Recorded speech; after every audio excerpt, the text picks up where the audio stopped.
Hi everyone, good evening. Hello, ma'am. Hi Kartikeya. Hi Upasana. Hi Ankit. Hi Gina.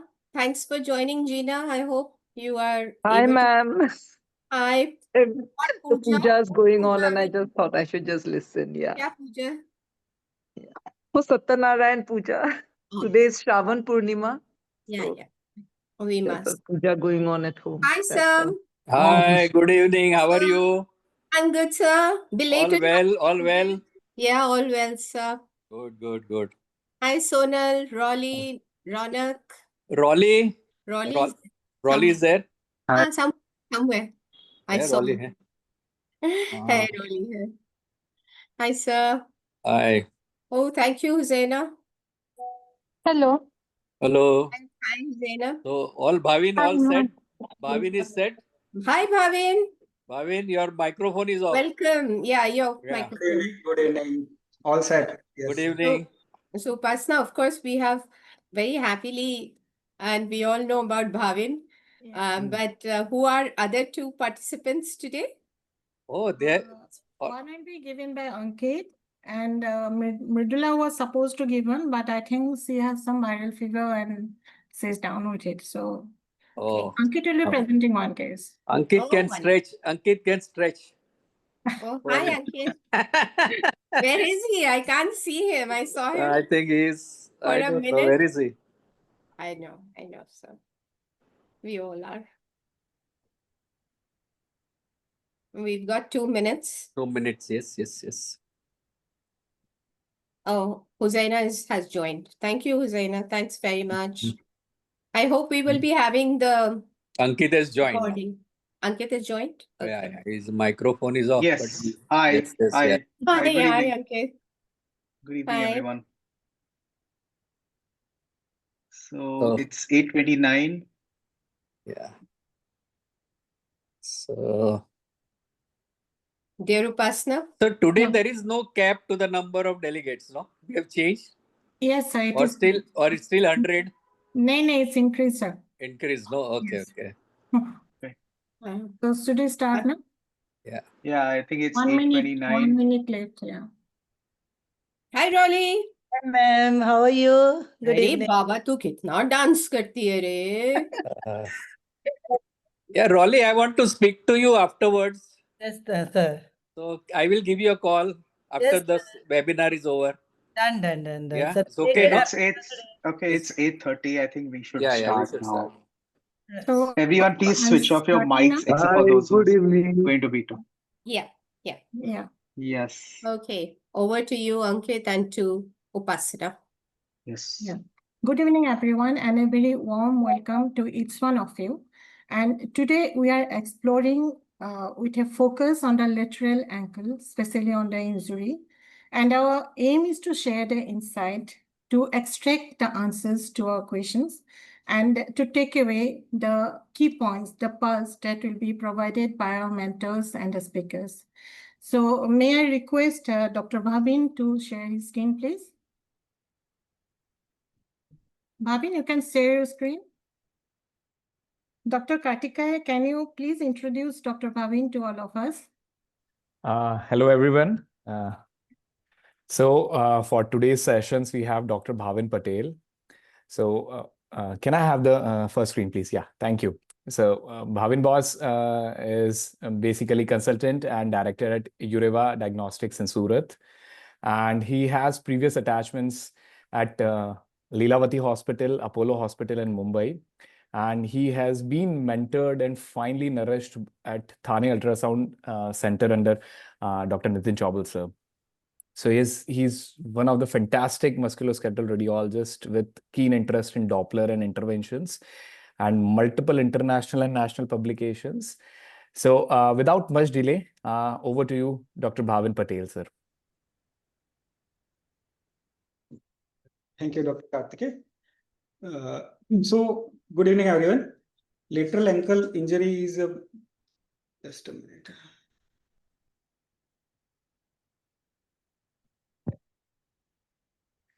Lateral ankle injury are among the most frequently requisition we get in the day-to-day practice. but majority cases is labeled as just a mild ankle sprain. We know that there is a wide spectrum of ankle injury in the inversion ankle, from a mild ankle ligament sprain up to the complete tear of the ligament, and sometimes involvement of the tendon injury also, and sometimes occult fracture also. So today I'm going to focus on the ultrasound, how ultrasound can help us in evaluating the lateral ankle injury, and to prevent the in guiding the management, and uh, to to prevent the chronic instability in the patients. So ankle is a weight bearing joint. So it is very important to correctly and timely diagnose the ankle injury to prevent instability. Eventually, those patients who that you couldn't diagnose the ankle injury landed up into the osteoarthritis and uh, uh, lifelong pain over the ankle. So requirement, first and most important requirement is a high frequency transducers. In ankle, ligament and tendons are very superficial. So you will need high frequency transducers. Patient's positioning is very important during the ankle evaluation. Why? Because few structures are very well seen in inversion position, where in few structures you have to ask for the dorsiflexion. Okay, and dynamic evaluation is also very important during the ankle evaluation. Like other system in MSK also, we have to see all the structures in short and long axis. During the scan, if you are facing any difficulty or you find subtle or mild pathology, which you are not sure it is pathological or it is a normal variant, you always go back to the normal non-affected side and compare with the affected side. Knowledge of relevant anatomy and technique of scan is very important. So we all know ankle has a 4 compartment: anterior, posterior, medial, and lateral. Today we are just going to focus on the lateral compartment.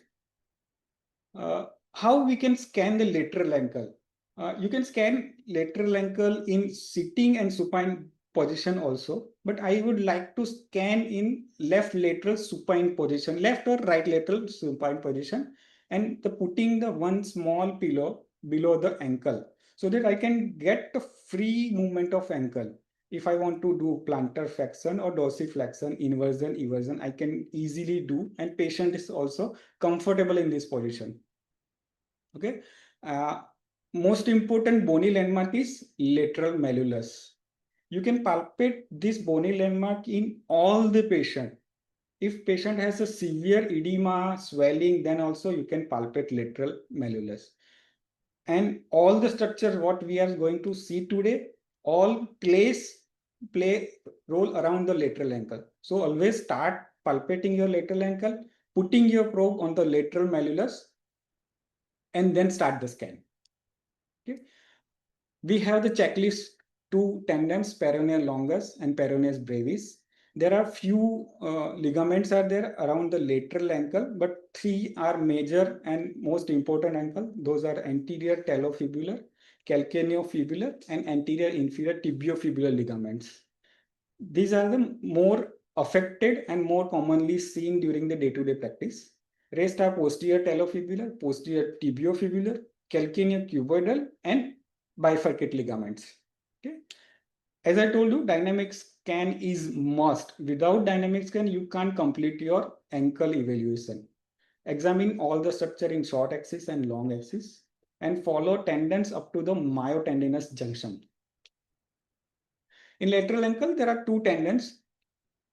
Tendons are placed posterior to the lateral malleolus, and they are enveloped in the common seat up to the peroneal tubercle, and then they bifurcate into separate seat and traverse toward their insertion site.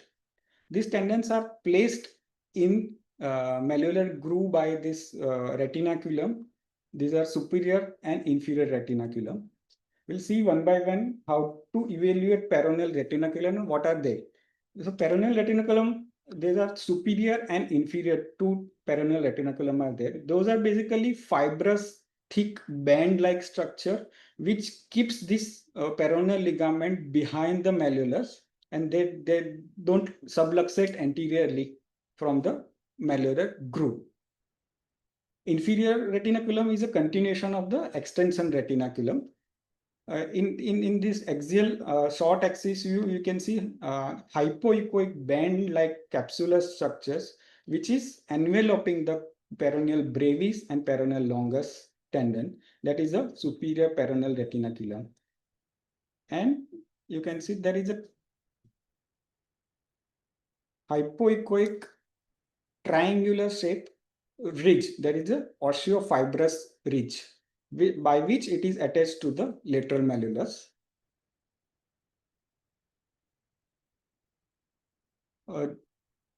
This yellow mark is the retinaculum, and it should be intact to prevent these tendons to subluxate anteriorly. How to evaluate integrity of the superior retinaculum? By doing the dynamic scan. You put your probe in short axis over the ankle, ask patient to inverse and everse in rotating movement, and check if those both tendons are all the time they are sticking posterior to the lateral malleolus. This is right side of the screen is anterior and left side of the screen is posterior. You can see that the tendon are not moving anteriorly.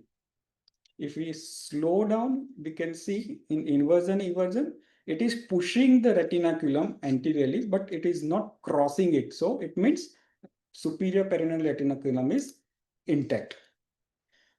There are two types of instability. One is anterior instability, in which there will be the injury to the superior peroneal retinaculum, and second is the intra-seat instability, in which there is a superior peroneal retinaculum will be intact. In this type of case, there will be subluxation of intertendinous interchange, switch will be there. Like peroneus brevis tendon will slide deep to the peroneal longus, and low-lying peroneal brevis muscle belly and peroneal quadratus is the most common cause for the intra-seat instability. If the tendons are normal, it is a type A intra-seat instability, and if you get split tear of peroneal brevis, it is called as type B intra-seat instability. We will see this case later on. There is a classification on anterior instability or grading of the injury of the superior peroneal retinaculum. In grade 1, superior peroneal retinaculum is stripped off from the malleolus.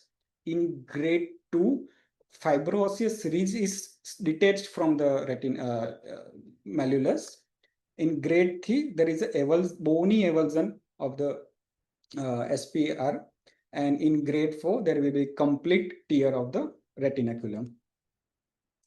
When there is a injury to the retinaculum, these ligaments, these tendons can move anteriorly and subluxate partially or completely dislocate anteriorly. In this young male complaining of snapping on walking or inversion of the ankle, you can see in dynamic peroneal longus and brevis tendon are subluxating anteriorly, and there is a injury to the superior peroneal retinaculum. This is a young lady came with the intermittent snapping and mild discomfort while walking. On dynamic scan, we can see the peroneal brevis tendon is subluxating below the peroneal longus. It is going back, it is coming again. It is an intra-seat subluxation of the tendons. And you can see that peroneal retinaculum is intact. It is not injured or torn. Same patient on the opposite side, normal ankle. Tendons are not subluxating in intra-seat also. Now we'll proceed to the peroneus longus tendon. it stays behind the lateral malleolus. From the cuboid, it turns medially, travels the obliquely in the entire sole and attached by the two slip at the first metatarsal base and medial cuneiform. Remember this, peroneus longus is on the lateral aspect of the ankle. It travels entire sole and insert onto the medial side of the foot. So whenever peroneal longus contract, it strongly everts the feet. Okay, and it also helps in the plantar flexor. Okay, now we see the peroneus brevis. Peroneus brevis has a little low tendon-myoid junction, and it is also behind the lateral malleolus but anterior to the peroneus longus. It insert at the fifth metatarsal base. It is also a everter. As we discussed, they have the common tendon sit up to the peroneal tubercle. After that, they have the separate tendon sit. How to evaluate peroneus brevis and longus tendon and muscle? So you always start little proximal to the ankle in short axis. Start scanning. Whenever you are seeing the muscle bulk, that is a peroneus brevis, and only tendon is seen, that is a peroneus longus. As soon as you reach at the malleolus level,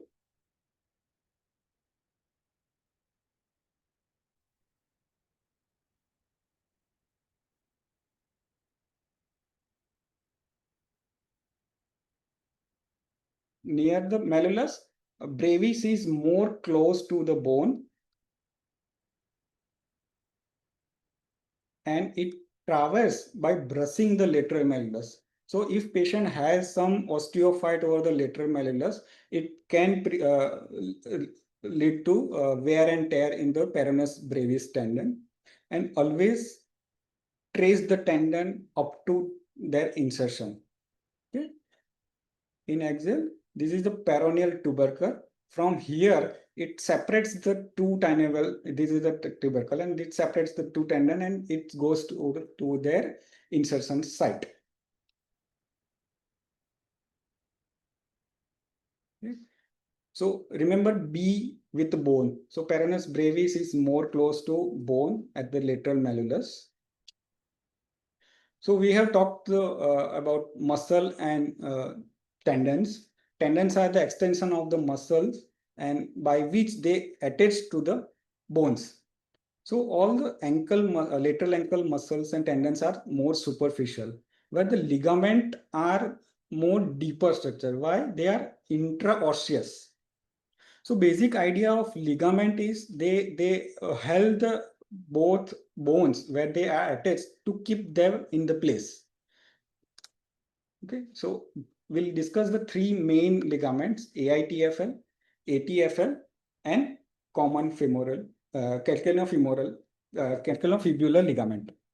We'll discuss the one by one. Okay. First, ATFL. It is the weakest tendon and most frequently injured tendon. It attaches to the anterior lateral surface of fibula and the lateral surface of the talus.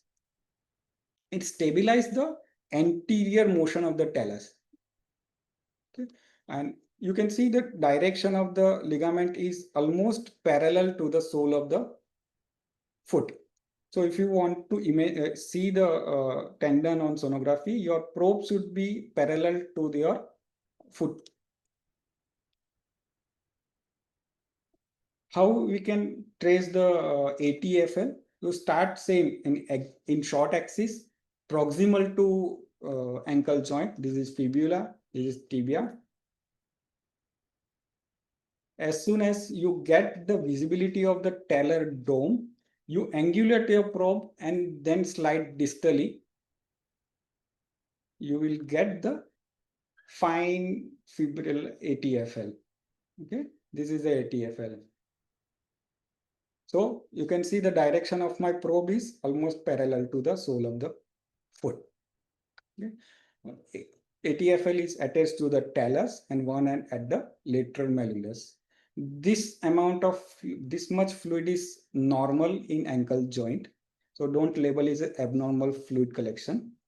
To avoid anisotropy, you have to angulate your probe to make the ligament more echogenic.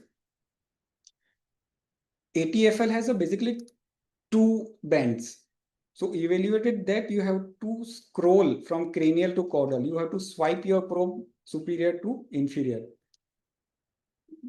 We'll see the both bands in axial. You have to scan it in axial. You can see this two bands are ATFL. These are the two ATFL bands. So you have to scroll from cranial to caudal to completely evaluate the ATFL. To check the integrity, you have to do the anterior drawer test.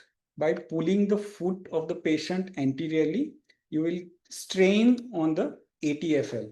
This test helps in differentiating between the partial and complete tear, especially when patient is in acute phase, where will be lots of edema, hematoma around the joint and around the ligament.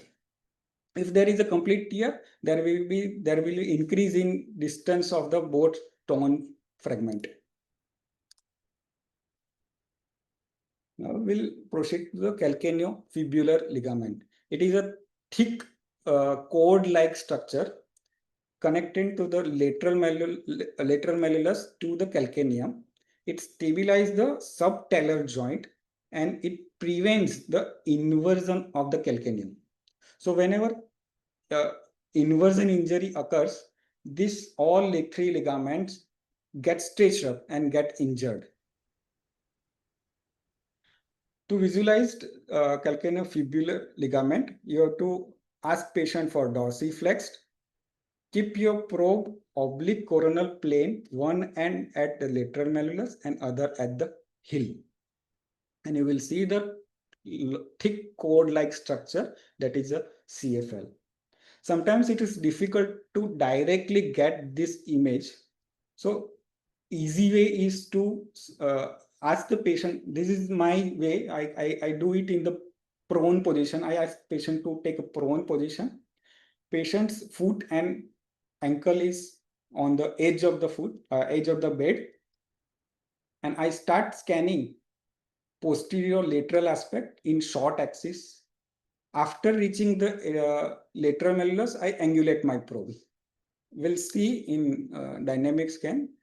As soon as you reach at the malleolus, you can see this cord-like structures coming just below the peroneus tendons, that is a calcaneofibular ligament. After you get this image in short axis, try to angulate and make it in a long axis. You will be able to see the entire calcaneofibular ligament. It is situated just deep to the these two are the peroneal tendon. It is situated just deep to the peroneal tendons. Scan it in an axial.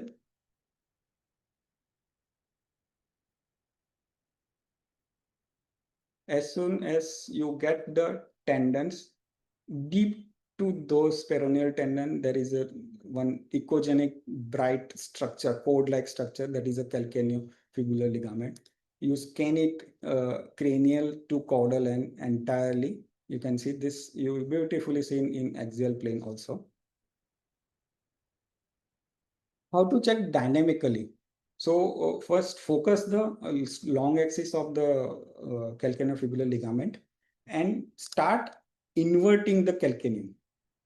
By doing inversion of the calcaneum or heel, you will stretch the ligament, and this ligament will push the peroneal tendons superficially. If it is pushing the tendons, it means it is intact. There is no tear or partial tear injury. Now, last ligament is anterior inferior tibiofibular. For you see the direction of it is from the lateral malleolus to the distal end of the tibia on more cranial directed. So you put one probe end of the probe at the lateral malleolus and other end and the distal end of tibia.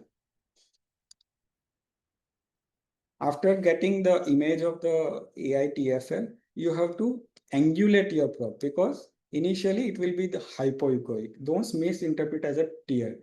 As soon as you make it parallel, the ligament is very well seen.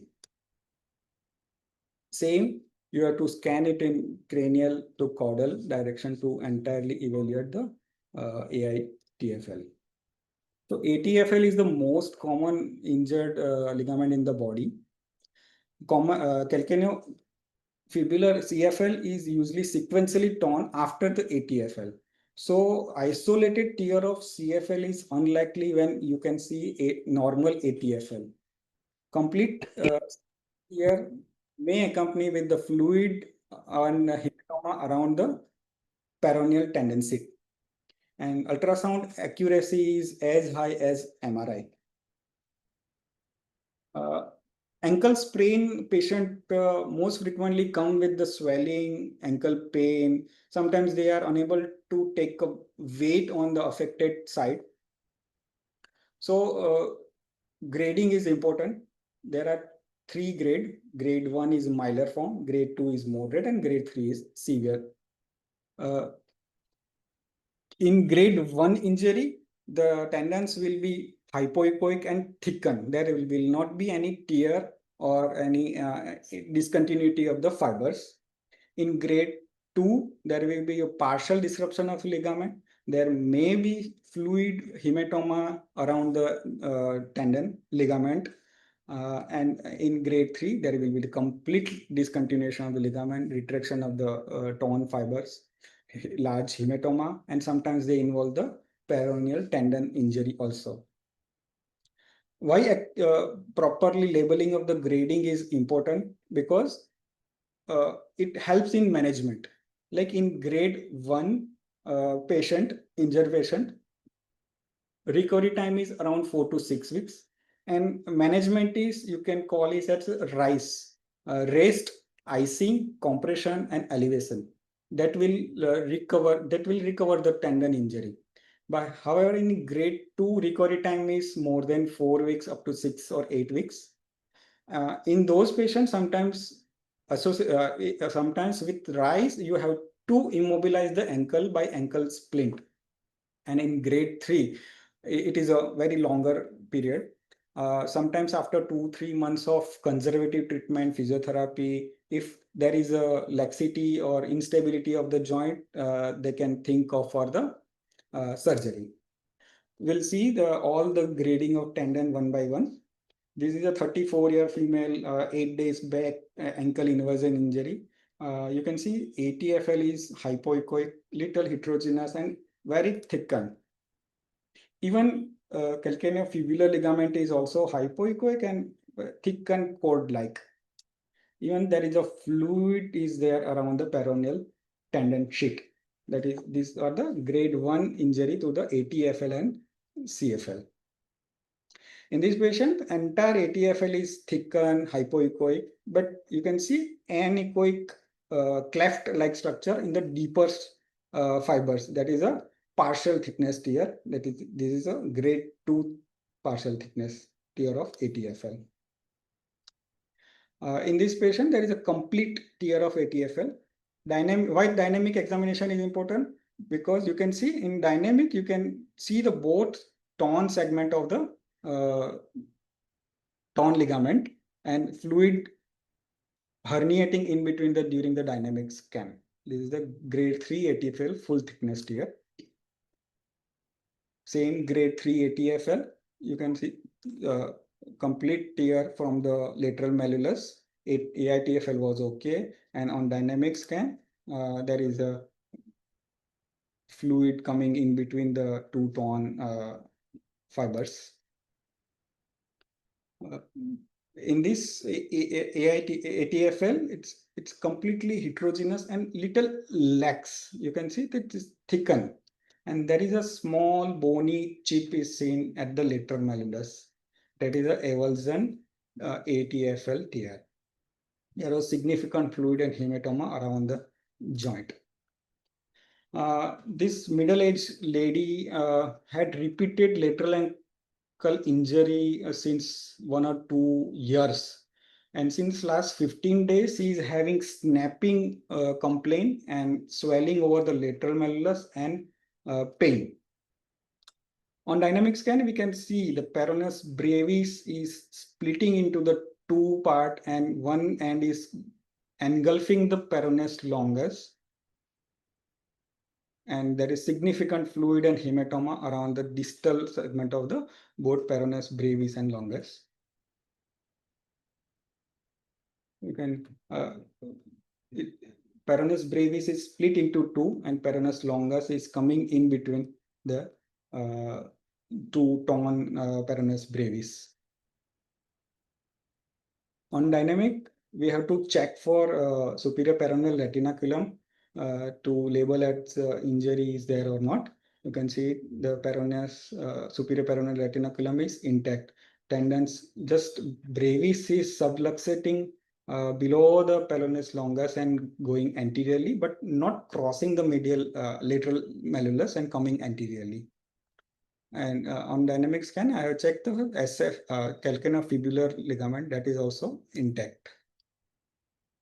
This is a lateral malleolus fracture with normal ATFL and CFL, but there was an echogenic fluid like hematoma around the peroneal tendon. This is a peroneal tendinitis. Same normal ATFL, normal AITFL, but there was mild fluid around the both peroneal longus and peroneal brevis. This lady has a swelling over the just anterior to the lateral malleolus since 2.5 years. It was coming and going intermittently. When we had put my probe, there was a thick wall, heterogeneously calcified wall collection is there. It is a chronic adventitia bursitis. So my take-home message is ankle inversion injury are common but often underestimated. So high resolution ultrasound with the dynamic evaluation are more accurate and cost effective. Knowledge of anatomy is very important because you should know what you are scanning and for what you are looking. Okay. Nowadays, you can get higher frequency probe up to 24 megahertz, which gives fantastic and beautiful high resolution images. So high resolution images and dynamics can always score over MRI. So nowadays ultrasound is not just an alternative, it is a first line modality.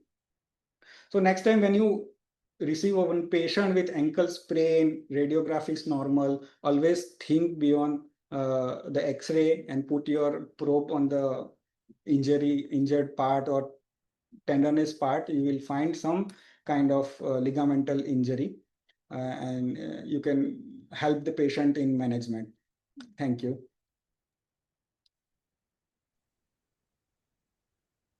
So, Bhavin, that was an excellent presentation, excellent graphics.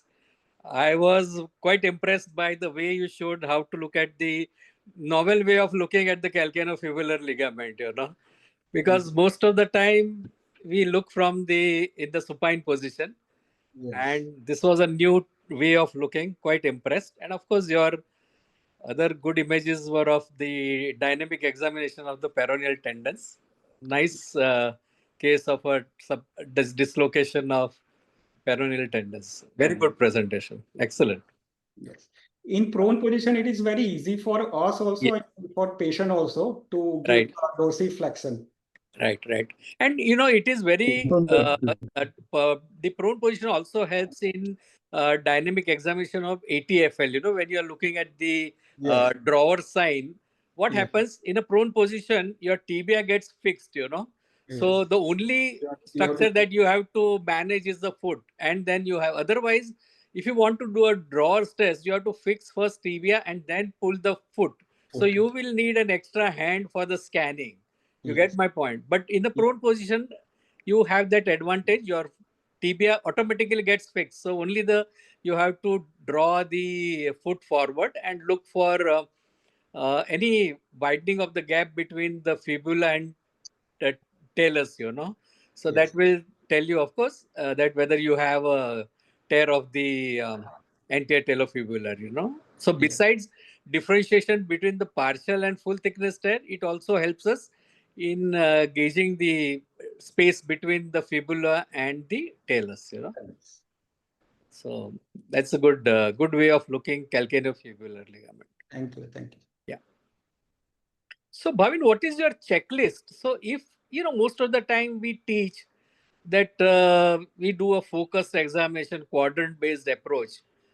So do you do only suppose if patient has got lateral ankle injuries and if you find the ATFL injury, calcaneofibular injuries, so would you just restrict to the lateral ankle or would you like to examine the entire ankle?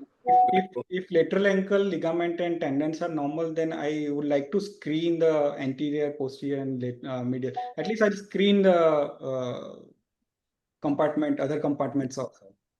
No, I'm talking when they are injured. They are injured, when you see a complete tear of the ATFL and calcaneofibular ligament. So you have a protocol. So basic primary is you have a tibiotalar joint. Look for any effusion, hemarthrosis. So if there is a hemarthrosis, there is a possibility of the underlying severe injury to the talar cartilage. And then you look at the three ligaments, you look at the peroneal tendons, you look at the calcaneocuboid, all. And not only that, you have to look at the medial aspect for the deltoid ligament, because so what happens, the ankle is like a ring type of joint. So if there's an injury on one side, there's a possibility that injury on the other side too. And unless both the injuries are addressed, the outcome of the surgery is usually suboptimal. So that's a very important. So you don't restrict only to the lateral ankle. It becomes obligatory to look at all the other structures. Bhavin, I love the way you showed the normal structures. Yes. There is a good demonstration of Good normal demo, yeah. structures. Good one. Good job. I think Upasana. Yes. Let's go for the next case. Yes. And Ankit, congratulations, Bhavin, on a very strong presentation. Yeah, Ankit, please. Just one more. Can I share my screen? Yes. Yeah. Okay, great. So I thought, I'll just put up this one slide, just to follow up with what Bhavin has shown. So this is a really nice, article in case, you will want to refer to it. So they say that, if you put your probe in this fashion in a patient with an ankle inversion injury, you will see almost all the structures. So you go like this, you see the PTFL. You go like this, you'll see the posterior talofibular ligament, calcaneofibular ligament. Again, you go in this zigzag fashion, you see the AITFL, ATFL, and so on. I thought this is a nice diagram, but it does look a little bit complicated. But then if you just keep on turning your probe in this fashion, you'll be able to see all the structures. It's a good article. Sorry? Yeah. It's a wonderful thing, yeah. Ankit, this is beautiful. Yeah, so in fact, it's a good idea to look at the base of the fifth metatarsal also, because in an inversion injury, a lot of times we end up having a fracture of the base of the fifth metatarsal. And it's just not the fracture. Sometimes, you have the lateral cord of plantar fascia, which attaches over here, and that can also get avulsed. So like what Bhavin showed, I think apart from the standard structures, after you finish, it's a good idea to kind of just do a little bit of physical examination. Just, ask the patient where is the maximum pain or where is the maximum tenderness. If you focus on that, you will be able to pick up these midfoot ligament injuries as well. So that is one thing. The midfoot injuries can or the midfoot ligament sprains can also be missed. So and that is one thing we need to keep in mind. So should I go ahead with my presentation? Yes, okay. Yeah. All right. Thank you. So thank you everyone for joining in. I know it's a weekend and there's a festival coming tomorrow, and you guys are still stuck with us, so I won't be taking too much of your time. All right. So there are two cases. Basically, these are pediatric foot nodules. Uh, I know this is an ankle webinar, but then these nodules are more towards the dorsolateral aspect of the foot. So I thought I'll just include them. There's a lot of trauma, but then I thought I'll take pediatric foot as well. These are very simple cases, nothing very complicated. So there was this case one, the first case where we have a 9-year-old female with a painless swelling along the dorsolateral aspect of the foot, and it's been there for 2 months, and it's kind of slightly nodular, and the patient was sent by a pediatric orthopedic surgeon to see if we could biopsy this nodule. All right. So uh, we this is what we see on ultrasound. On ultrasound, you see that this is this hypoechoic nodule, which is in the subcutaneous fat. All right, so this is a subcutaneous fat, that's the deep fascia, and that's the extensor digitorum brevis muscle. All right, so there's only one muscle at the dorsum of foot, and that's the extensor digitorum brevis. So you see this hypoechoic nodule, you see this linear cleft. Of course, one thing, don't mistake this for cysticercosis. All right, cysticercosis is not that common in the subcutaneous fat. All right, keep that in mind. So if you look over here, that's the lesion which we see. And if you do a dynamic, or rather you take a sweep, you see that these are these nodules which we see over here. If this would have been in the neck, I would have thought of maybe a lymph node because this central echogenic hilum. But this patient also did not have any history of trauma. If you put on power Doppler again, or color Doppler, you see that there is vascularity over here. Again, these are these hypoechoic solid lesions, central echogenic areas. So we try and put on some microvascular imaging. Same thing, you see a little bit of vascularity. You throw something else. Let's say let's put on some elastography. Again, it doesn't help us much. So the diagnosis is any differentials you all would think of. Feel free to answer. That's fine if you all can. So initially, so the first two similar cases which I had thought that maybe these were hemangiomas or slow flow arteriovenous malformations. But then subsequently, I learned that these are something else. So again, this is the second case. And you see that this was a 2-year-old male with a painless swelling, again, along the dorsum of foot for 2 months. And this was reported elsewhere on the radiograph as a possible foreign body. So this patient was once again sent to rule out a foreign body. So if you look over here, and of course, if you talk to the patient's parents, they'll say that there was no obvious foreign body injury. You don't generally get any foreign body injuries over here. There's no site of a penetrating injury. And of course, this was a radiograph which was done outside, and this was reported as a possible foreign body. Maybe this isn't anything that we see over here.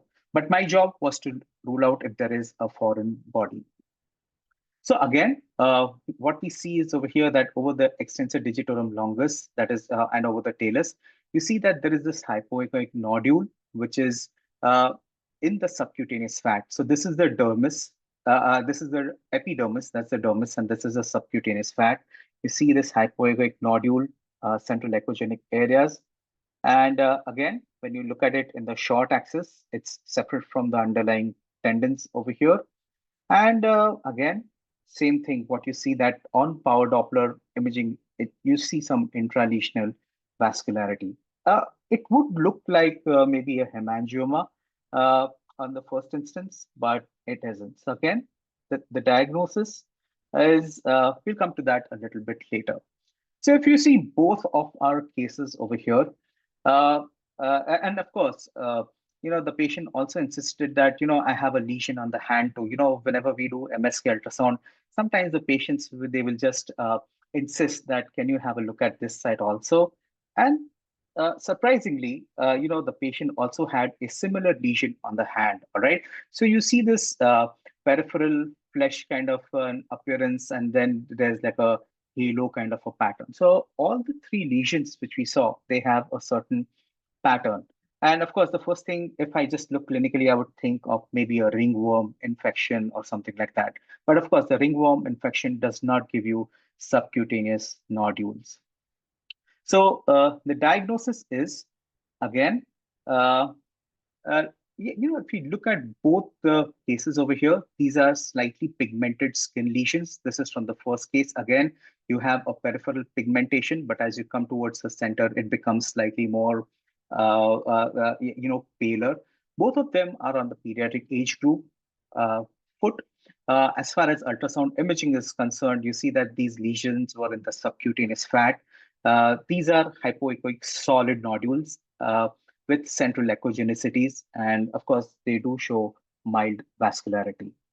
And so the diagnosis was subcutaneous granuloma annulare. All right. So this is one condition which is not that uncommon in the pediatric age group. All right. So if you look up some of the literature, even in radiology, that common pseudomasses in pediatric musculoskeletal conditions, that would be subcutaneous granuloma annulare. So what is this subcutaneous granuloma annulare? Basically, it's a benign, it's a self-limiting granulomatous disease. All right, it settles down in a few months. These are flesh-colored or erythematous brown papules. They have a ring or an annular pattern, and of course, they're common between 2 to 5 years of age. Okay, so these are the clinical aspects. You need to keep this in mind, because as a radiologist, only if you do this little bit of clinical correlation, you will be able to arrive at a diagnosis. Otherwise, you can just keep a list of 25 differentials and you can just sign off the report that way. If you look at the pathology, it says that these are palisading granulomas with small area of central necrosis. So we know what is necrosis, but what is these palisading granulomas? So when palisading, which means is, there are these multiple nuclei nuclei which are kind of stacked on each other. So these are the palisading kind of an appearance. All right. So of course, we don't need to know how it looks on under the microscope, but it's a good idea to see that this is what it would look like. So on ultrasound imaging, the imaging characteristics of granuloma annulare are pretty well established. So they are seen as hypoechoic lumps in the subcutaneous tissues. They are closer to the deep fascia. All right, so they're slightly closer to the deep fascia. Anyway, ways in the foot, you really don't have much of subcutaneous fat. In adults, you don't have, but in children, you will have a little bit of subcutaneous fat, which is slightly more thicker, and these nodules are slightly deeper. And in the center of these nodules, you will see some either echogenic dots or foci at the center of the lesion. So these dots, these are basically nothing but mild mineralization of the central necrosis, or maybe some calcification and so on. So based on this, if we see lesions like this in the subcutaneous fat, the differential diagnosis is going to be obviously subcutaneous granuloma annulare, which we just described. Sometimes you will see a lesion which looks like this, again, hypoechoic at the periphery, echogenic in the center. So this is nothing but a pilomatricoma. Now the difference between granuloma annulare and pilomatricoma is that, pilomatricoma is more commonly seen over the cheeks, in the face, in the neck, or maybe even in the region of the head, sometimes in the hand as well. So these are the two differentials. This third differential, what we see, maybe this is not a really good representative image, but if you see over here, this is a foreign body. All right, so this is a foreign body granuloma. You see that there is a suture material over here, and somewhere around it, you see a granuloma. And of course, the fourth differential, which is has been described as a differential for subcutaneous granuloma annulare, is dermatofibrosarcoma protuberans. Yeah, dermatofibrosarcoma protuberans. It's such a heavy word. So this is nothing but a malignancy. But then compared to this, if you see it's a really large and a heterogeneous solid lesion, this is more of, reaching till the dermis, epidermis, and causing, this was more of a fulminant type, causing ulceration of the skin as well. And, it was kind of going through the deep fascia as well. So these are the differentials which we can think about. And of course, in the first two cases, which I had missed, those were hemangiomas. I thought of that.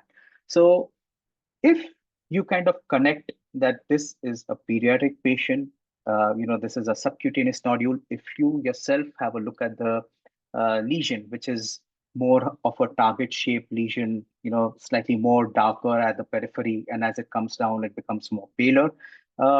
And if you see this kind of an appearance, think of a subcutaneous granuloma annulare. All right. So this is a self-limiting disease. These are the patients where you can say, let's wait and watch, or if you want, you can give a referral to a dermatologist. I think they can handle it better. And you could simply avoid, doing a biopsy and prevent that child from undergoing an unnecessary surgical procedure. All right, because even if it's a pediatric patient, they'll need some kind of a sedation and biopsy. And of course, I'm not saying that all lesions of subcutaneous granuloma annulare are going to be, very classical, but then these are the things, if you look at the patient, you can think about. So to conclude, think of the pediatric age. These lesions are self-limiting. And the biggest advantage while doing ultrasound is, as a radiologist, you can do this little bit of clinical correlation yourself, and that's going to make a big difference. All right. So thank you so much. Yes. These are the two cases. Beautiful images, Ankit. Yeah. Beautiful images. Thank you, But sir. Pilomatricoma is something that I would agree with you. I would be more confident of saying it is when I see it around the neck and the upper torso. Never Correct. seen in the lower torso ever. But this was unique, the granuloma annularis. I wasn't aware of that. I had never read it, very honestly. So it was a good learning. Thank you. So Thank I you. had, so thank you, sir. So I had read this in an MR article, and the first two times even I had missed it. I thought it was just maybe a hemangioma or something. But then even on MR, these lesions have such a non-specific appearance. They are just seen as some non-specific edema in the subcutaneous fat. But then with ultrasound, it's much, you can pick up these details much better. And yeah, it's not that uncommon. Of course, now that we know, you can pick up more. Yeah, that's what I feel. Good, great. Yeah, thank you. Ankit, it's very good learning. I think I have already missed few of the nodules like you have shown. I was totally clueless when I find something like this, no? So Yes. today onward, I think I have to think Yeah. about this also. So I think a pediatric MS ultrasound is a different beast altogether. There are a lot of things which are so new, we are not yet familiar with. I think Dr. Didi has. Tell me one. Yeah. Yes, Dr. Didi has given a differential of calcinosis calcinosis cutis cutis. Yeah. with reactive fibrotic changes, Taylor's bursa. So the thing with it's just the thing that the nature of the skin lesions which should make you think about this granuloma annulare, and not just the ultrasound image. So that's where you can offer a differential diagnosis. So yeah, the Taylor's bursa, yes, that's another differential in the areas which we saw. You do see it once in a while, but again, it's the skin lesions which should make you think about. Explain what is this Taylor bursa? What is this? Can you explain? An adventitious bursa. Ankit, I see a lot of it here in the Namazi people, and especially these children who go to madrasas. The way they sit, they come back with a similar pigmentation, and they come back with similar lesions. And, sometimes they have fluid, but most of the times, but then of course, not in a 2-year-old.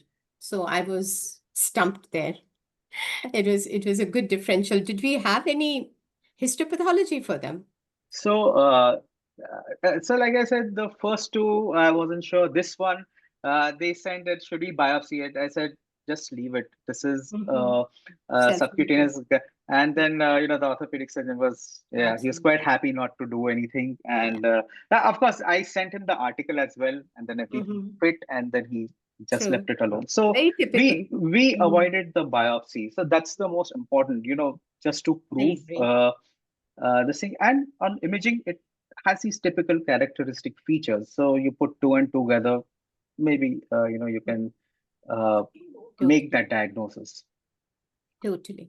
So Ankit, after how many days you saw the lesions have been resolved? So they don't come back. if it's not growing, they'll not send it back. So you counsel the patients, and that's it. So if it's resolving, nobody's going to do any imaging. It's only if it increases, then you do something like that. No, what was that literature you quoted? That article, did they mention how much time does it take to resolve? Yeah, so they say that it takes around 8 to 9 months, and that's it. So most of these patients which we saw, after the imaging, after this diagnosis was given, a referral to a dermatologist was also given, simply because of that skin lesion. So because I think the dermatologists are more, they are more used to seeing these lesions rather than orthopedic surgeons. So once they come from there, you kind of convince them if you want, give a dermat opinion as well. Right. So do we have the next case, Upasana? There are no more cases. There are no more cases. Yes. So I'd like to just make a small comment here. So when Bhavin was showing us the intra-sheath subluxation, my only submission is that it is not the peroneus brevis that ever subluxates. It's always the peroneus longus. Whether it's type A or type B, it is the peroneus longus that subluxates because it's posterolateral to the peroneus brevis. And that's when it subluxates. Type 1, type A, type B, whether there is a tear or without the tear. It is peroneus longus intra-sheath subluxation. It's not peroneus brevis.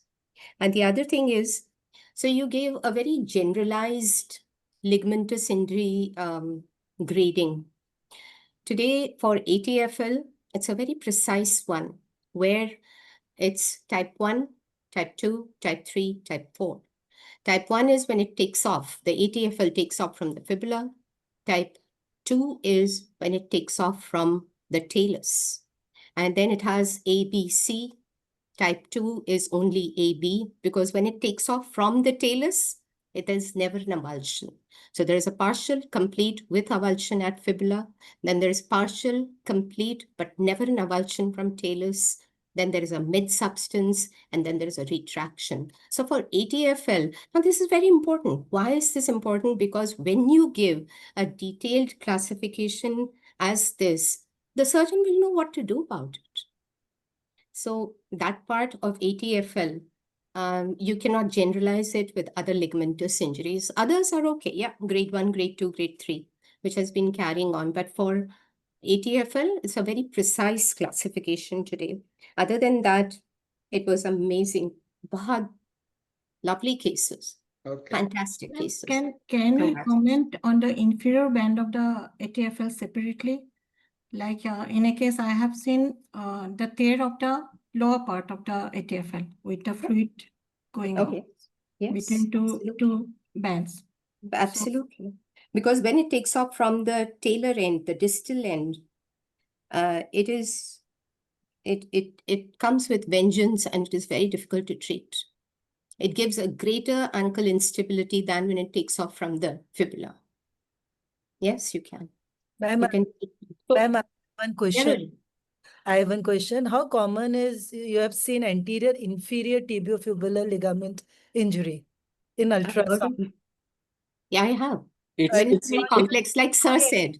Sir said something very beautiful, and that something should be a very big carry-home message, that when we are talking about lateral ligamentous injuries, ankle, when it comes with that kind of injury where you have a peroneus brevis tear, there is subluxation, there's so much synovitis, fluid, etc., you can't ignore the deltoid, and they are always complex injuries. So posterior ATFL does tend to get missed, No, but ma'am. isolated, sir, So, I don't have that experience. So, no, ma'am. anterior inferior tibiofibular ligament is commonly injured along with, there is a what you call high ankle sprain injuries. So there's the interosseous membrane injury, what you call syndesmotic injury. So you do get an injury to the anterior inferior tibiofibular, you get posterior inferior tibiofibular ligament. And these are, there are so many Weber classification they have, where there is associated injury to the lateral malleolus, medial malleolus, medial deltoid ligament. So there are some, I think Weber class 5 or 6 grades, and this is commonly seen along with the high ankle injuries. So we normally have to do an MRI for that then? Yes, because they are, they would like to know associated injuries. And besides MRI, the most important is plain X-rays. You do a good plain X-rays, you look for the malleolar injuries, and then of course the 3D CT is more important than the MRI, truly speaking, because that helps in the management. I want to emphasize one more point. Grading, we spend so much of time in grading the injuries. But for the orthopedic surgeons, in a patient who has got acute inversion injuries and there is a ligament injuries, they want to know whether there is a fracture, avulsion fragment, because if there is an avulsion fragment, they are going to treat it surgically. Otherwise, if there's no avulsion fracture, they are going to treat most of the ligament injuries in the acute phase, whether it's a grade 1, 2, or 3, it will be treated conservatively with the, cast for the 10 days. Nowadays, it is believed that you don't cast the patient for 3 weeks, 4 weeks. You just give them for 10 days and then you start what is called a functional rehabilitation. Because if you don't give functional rehabilitation, what happens, this ligament, when they heal, they get elongated, and when they elongate this, they lose their elasticity, and then the ankle is more prone to the repeated injuries and instability, which leads to a chronic instability and requires in future the surgery. So if there is no avulsion injury, there is no avulsion fragment, treat conservatively, and then after 10 days you start a functional training. So it's very important to mention whether there is any bony avulsion either from the talus or from the fibula or from the calcaneum when this lateral complex is injured. And of course, sometimes, when high performing athletes, when they have an injury, many orthopedic surgeons prefer to fix them with the surgery. Otherwise, in the common civilians, most of the ligamentous injuries where is no associated fragment will be treated conservatively.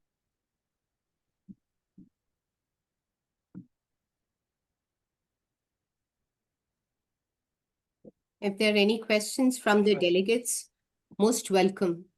So I think or any comments. These anterior inferior tibiofibular injuries, they're more likely to occur if the patient is kind of walking down the stairs, and that's when they have an injury. So when there's an actual force, that's where they're more likely to get it.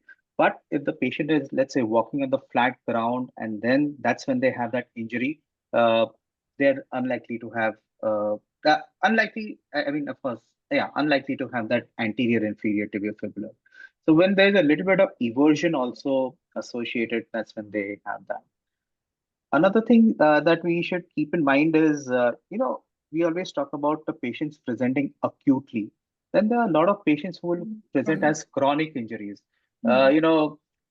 These football players, they have an ankle injury, they just strap it, they play the entire game, they come back to you after 2, 3 months.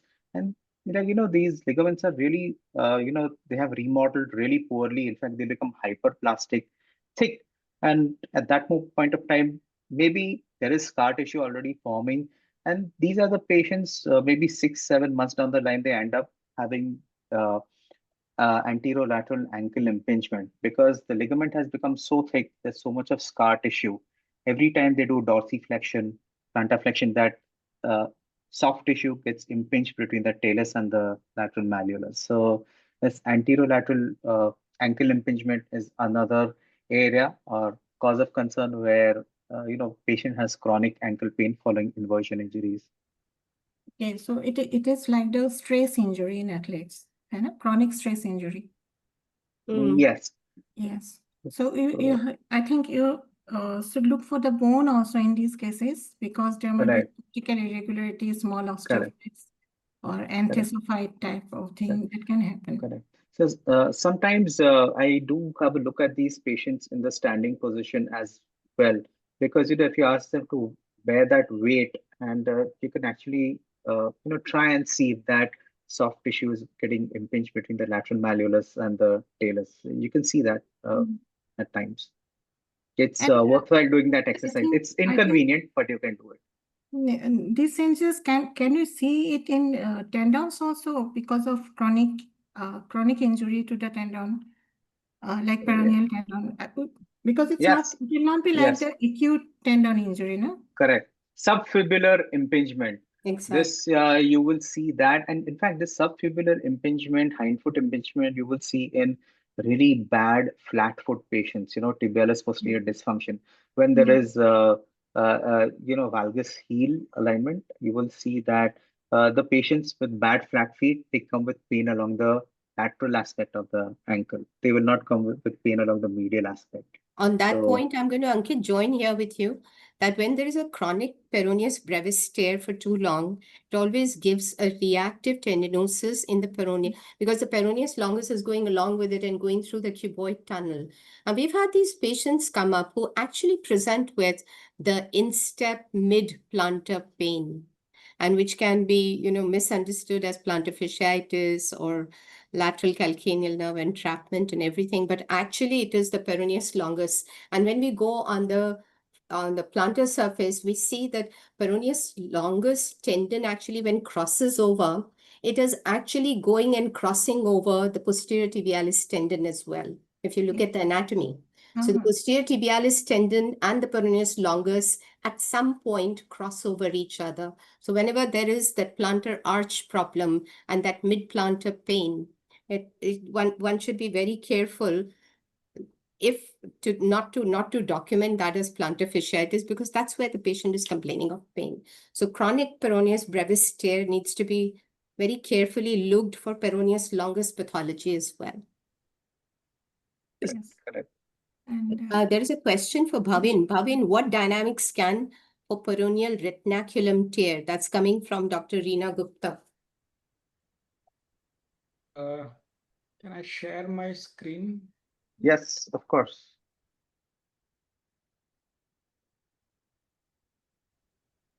For retinaculum dynamic scan, you ask patient to evert an inversion in rotating movement. You can check the inversion.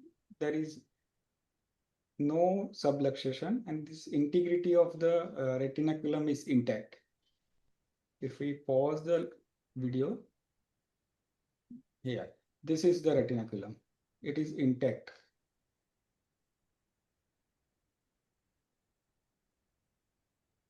Just to come here and Bhavin ask you a question. Yes. So we are doing the drawers test and we are doing this rotation. Have you ever tried just a minimal inversion and plantar flexion for ATFL as well as for the peroneal dystocia? It works quite well if you just kind of do an inversion and a plantar flexion and leave it and come back. It actually gives us the same results instead of the drawers.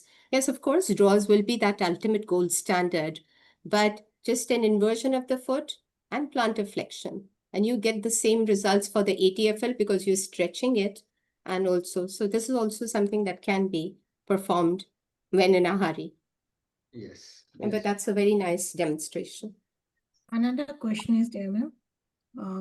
In lateral ankle injury, ATFL injury, do we need to see and document the talar translation?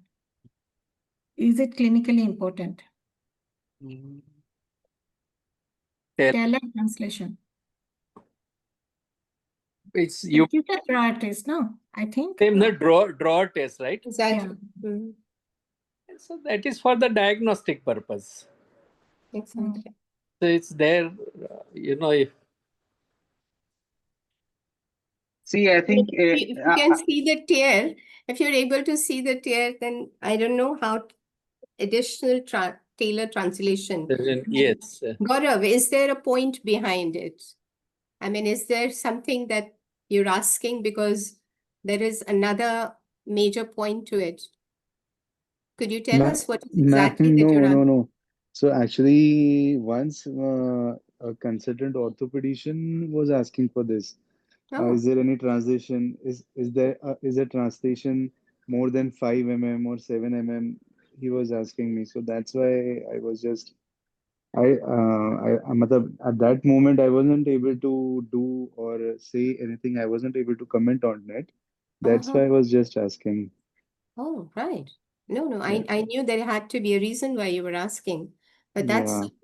little of a strange request. Yeah, that's Okay. difficult. And in fact, if it's just one ligament, you're not going to have too much of Much movement. anterior translate. No. In fact, at that point of time in acute injuries, there's so much of spasm that the patient himself, they will not, So much pain. you will get a false negative, even if it is there. So that is one thing that we need to keep in mind. So it's good to demonstrate, but it's not a foolproof way to And how will show you measure? I instability. mean, Yes, how will you measure? correct. Yeah. That is going to be extremely tough anytime, anyway. Not For even that, I think the standard diagnostic ways is to look at stress views on X-rays. These are much better. These are much to better. document, visually documented. That was the kind of question somebody used to ask us many, many moons ago in dark ages about the anterior cruciate. Kitna tibial translation hua? Arey baba, tear hai wahan par. So I remember that part. But Gaurav, you can tell him. Sir, very difficult. Sir, stress views Yes, karo. ma'am. हाँ sir आप Thank इधर you. आकर फीता लेकर नापो हम करेंगे आप नापो Good. I think we can stop. I think in case of ankle injury, you have to look for the bones also, though it is more accurately seen in MRI, but there are specific points like base of the fifth metatarsal, your calcaneal tubercle, then the fibula malleolus, lateral malleolus. These things we should try, and if we find some osteochondral defect in the talar bone, talar dome, with a lot of effusion, and if you have some suspicion of internal injury, then you should advise for MRI. Correct. Yes. Yeah. Great. Thank you, Pasna. Very well organized. Thank you, Bhavin. Thank you. Interesting discussion. Thank you, everybody, for joining. Thank you. Yes. Thank you, Ankit. Bye. Good night. Absolutely thought-provoking. Hi, Mohit. Possibly, Mohit, Mohit, Dr. Bipin sir, देख Dr. Bipin sir really से बात करेंगे, अभी तू मुझसे बात करेगा बाद में. Okay. Sure. तेरे को मेरे से बात करनी. Raleigh, don't forget to call Dr. Bipin. Mohit, don't forget to call me. Bye-bye. Okay. Okay, bye. Good night, everyone. Thank you. Bye. Everyone. Good night, everyone. Thank you so much for joining in. Good night. Yes. Good night. Good night. Bye. Thank you, Pasna. Thank you. Amazing show. Yeah.